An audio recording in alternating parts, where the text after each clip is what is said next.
And so now it falls to us to continue Senator Graham's work of building up our military, the hard work of defending this nation. And I know with full confidence that is exactly what we will do. Well done, Colonel Graham. We have the watch from here. So my fellow Americans, it is my honor to say welcome to Joint Base Lindsey Graham. I could not be more honored to be with you today. What an honor for my brother, and what a tribute to his 33 years of service. Lindsey loved the Air Force. He loved its mission. He loved wearing the uniform of his country. His interest in foreign affairs and national security started with his service in the Air Force. Many of you don't know this, but Lindsey originally wanted to be a pilot. He actually got his pilot's license in high school, but he had issues with hearing in one ear. So he chose to become a lawyer instead, and the rest, of course, is history. 33 years of honorable service spread across active duty, the Air National Guard, and the Air Force Reserves. It was sometimes hard to tell if Lindsey was a senator who happened to serve in the Air Force or an Air Force lawyer who happened to serve in the Senate. Such was his love for both. That's the man this base is named after. A man who loved his country, loved his state, and loved the United States Air Force.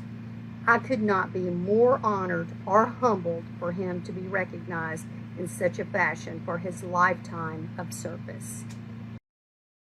You know that your day is dependent on what that forecast says. Since 2012, the Brooklyn Beach Shop has called the Coney Island Boardwalk home. Along with running the shop, Maya Miller's day-to-day revolves around the forecast. And this is the same for any beach town or any area that is so heavily reliant on the forecast. And I say on the forecast, I don't say on the weather. When we stopped by, the forecast showed rain, but outside was nothing but sun.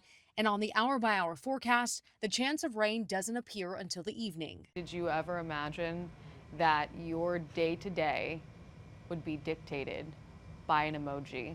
No. I thought it was actual weather and if school's out. Often it just takes clicking on that app and digging a little bit beneath that little icon, and there's usually more context. Dr. Marshall Shepard is an expert in this field. He says people have become reliant on their weather apps without fully knowing how to digest the data in them. We are seeing this degradation in sort of context and use of apps, even though we're in probably one of the most sort of accurate periods of weather forecasting and technology that we've ever seen. While weather apps are great tools, Shepard says they should be paired with expertise from trained meteorologists. For Miller, she wishes the apps told a more complete story. For the apps themselves, show 3 icons: early morning, day, and night. In New York, I'm Lee Waldman. Iranian leaders are playing hardball with their conditions for reopening the Strait of Hormuz. Now President Trump is countering their demand for the U.S. to pay war reparations, posting, "I am likewise demanding compensation from Iran." Trump wants money for those killed and wounded by Iranian-linked roadside bombs in conflicts dating back to the USS Cole bombing 26 years ago. They've killed people, they've wounded and maimed people. The roadside bomb is their bomb. They're very proud of it. And now they're paying a price. In addition to war reparations, Iran announced this weekend it won't reopen the strait until the U.S. lifts sanctions and its naval blockade, ends attacks on its allies, and releases frozen Iranian assets. They also want to charge tolls for ships to pass through the strait, something they did not have before the war. They believe the Straits of Hormuz is a strategic asset, and they are not going to bargain that away. While the Trump administration appears to be shifting from the Pentagon to the Treasury, analysts say the military option is always on the table. If the president does decide to reinitiate military activity, it's going to be quiet. It's going to be a surprise attack. The U.S. is also releasing oil from the Strategic Petroleum Reserve to combat high gas prices. Last week, the reserve dipped below 300 million barrels, the lowest level since 1983. In Washington, Caroline Shively, Fox News. My dad is coming home. Bringing vengeance. Bringing it all. Odysseus beats Batman. The Odyssey has raked in $1.1 billion worldwide in less than a month. That pushes it past The Dark Knight Rises as the highest-grossing film ever for its Oscar-winning director, Christopher Nolan. If this is my case, I'll let it ride. Petal blooms. Ariana Grande's Petal is her 7th #1 album on the Billboard 200. The disc debuted with her best first-week sales since Thank You Next 7 years ago. Are we ready? Hell yeah! The musicians we lost the day the music died have been immortalized in Iowa. Statues of Buddy Holly, Richie Valens, and J.P. Richardson, the Big Bopper, were unveiled Friday in Clear Lake. The stars performed at the Surf Ballroom there on February 2, 1959, before dying in a plane crash later that night. In Hollywood, I'm David Daniel.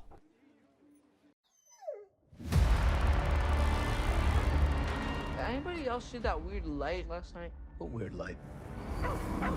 The wind was blowing all crazy. Starbuck was freaked out and barking. Could have been lights from a helicopter. Or a UFO? Aliens.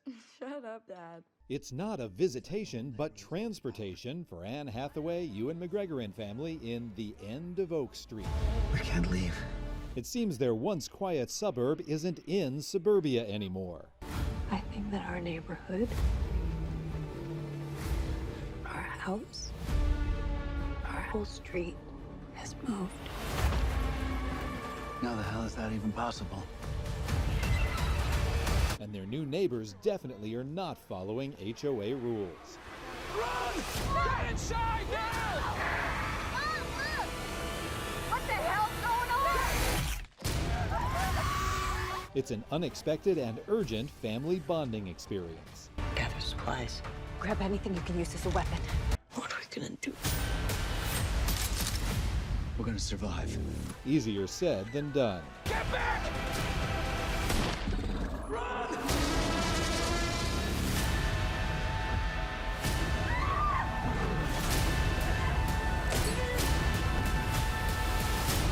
Denise! Hey! Are you okay, baby? Are you okay? In Hollywood, I'm David Daniel. Gonna do this, we're doing it right.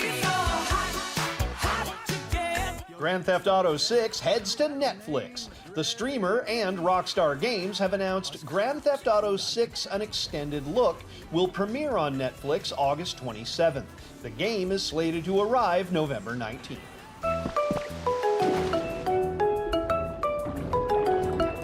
Pokemon news. Nintendo has released the first content for the Pokemon Pokopia paid expansion pass.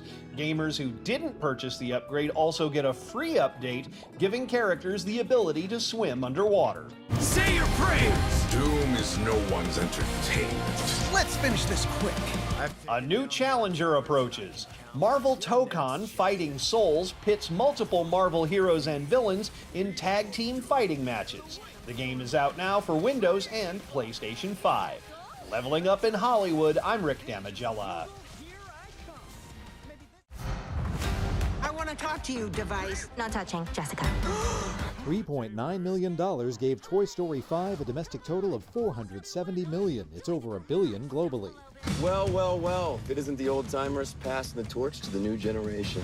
Super Troopers 3 opened in 4th place, driving off with $4 million. Finding love is hard enough. Try doing it on the one night a year single people were legally allowed to have sex. One Night Only made $5.7 million to debut number 3. We won the war. The Odyssey stayed in 2nd, earning $31.5 million, reaching $461 million domestic and crossing the $1 billion mark worldwide.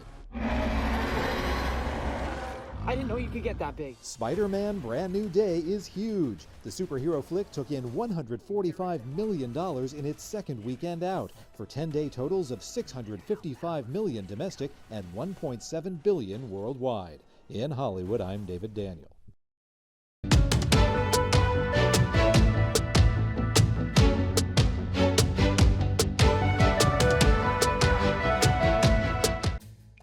The famous Fat Bear Week is going to need to make a little room because fat marmots need love too. Introducing Fat Marmot Week, a first-of-its-kind contest, marmots that is, put on by Colorado's Rocky Mountain Biological Laboratory, who are looking to raise awareness of the critters as well as the lab's longtime research of the species. In fact, this isn't even the weirdest marmot awareness campaign they have right now. Yes, it is real, and you can do your own research on that one. Regarding the Fat Week fun, by now you know the game, just like their big butt bear brethren. Hey, big what? Oh, right.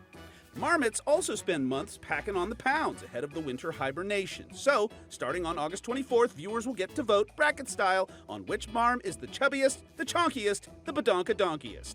Several contenders are already listed, each uniquely named for their identifying markings, and more will drop each week. For more information and, frankly, a good giggle, head on over to the lab's Instagram page. It is something else.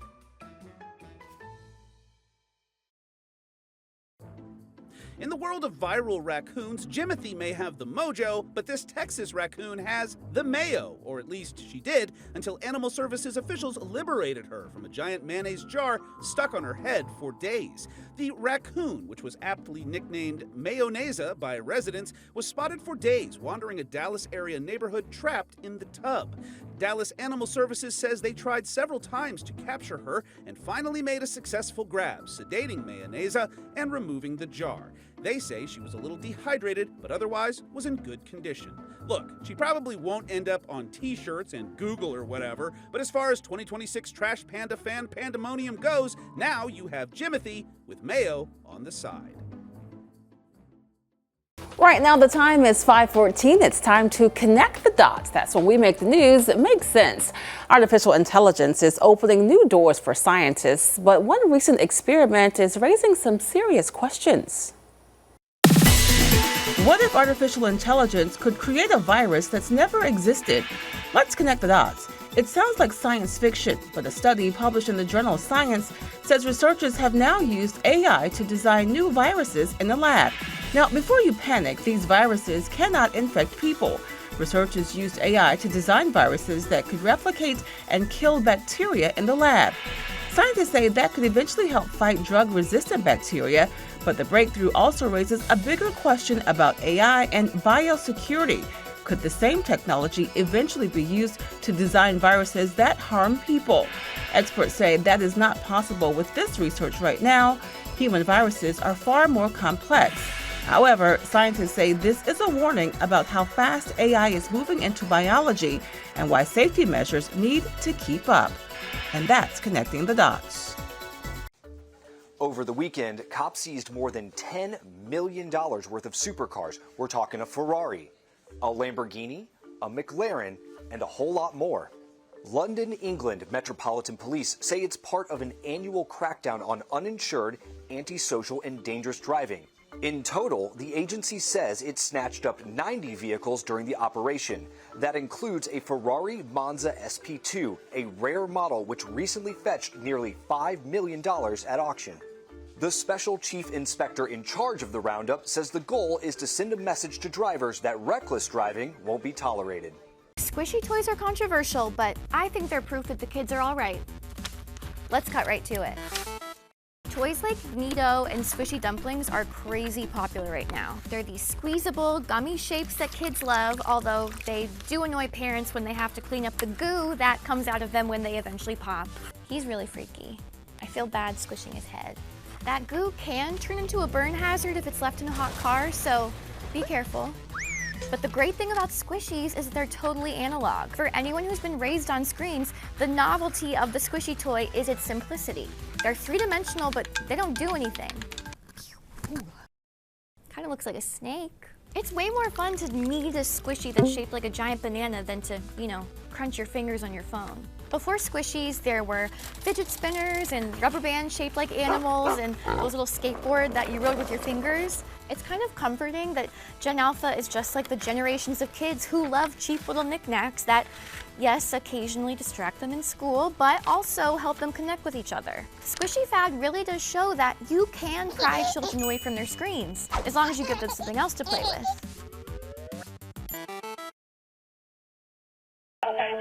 Your wife is in a bar, you said she's unresponsive? This this is what he's going to tell you. Trying to find the first place to put a body. No, sir. The only thing they could do was kill him. The jury to find the defendant